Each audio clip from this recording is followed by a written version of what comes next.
Hello, and welcome to Unexplained Ghost Stories, Frank Leavey. This is a tragic story from the early history of Chicago firefighters that I recently came across. In the 1920s, Francis Leavey had attained the rank of pipeman with the Engine Company 107 of the Chicago Fire Department. From what I have read, a pipeman was charged as being the man who is in the nozzle end of the hose who directly attacks the fire. Frank was a well-liked member of the brigade, but oddly enough, on April 18, 1924, everyone noticed that Frank started acting strange. According to his co-workers, he began to act aloof and not like himself.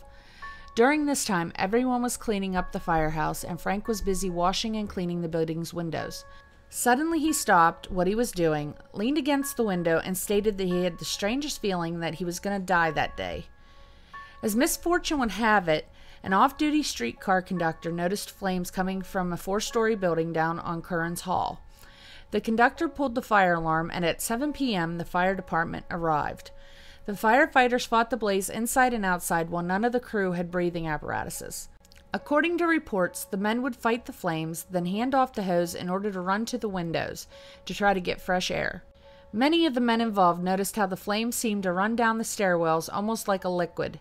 It did in fact turn out the blaze was started on the 2nd floor by arson in order to attempt insurance fraud.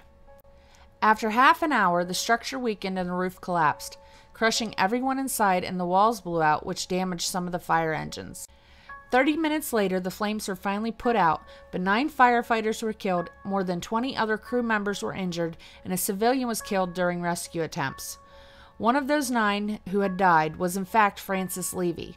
The man who started the fire was tried and convicted of arson and murder.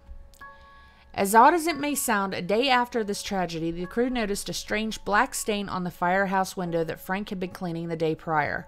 Soon it became obvious that the stain was in fact a handprint, which many claimed to be Frank's since it was exactly where he had stopped and made his proclamation of death. The crew tried to wash it, scratch it, buff it, and use chemicals to remove the print, but nothing would take it off. Eventually, it was decided to leave the print alone as many were afraid to mess with the paranormal world. Oddly enough, the handprint stayed in place until April 18, 1944, when a paperboy carelessly threw a paper through the glass, being exactly 20 years to the day of Frank's death. I read a few articles based out of Chicago that were looking for information about this story, and luckily, relatives of Frank's, as well as other members of the crew, corroborated the story. So what happened here? Did Frank leave the print as an effigy to his death?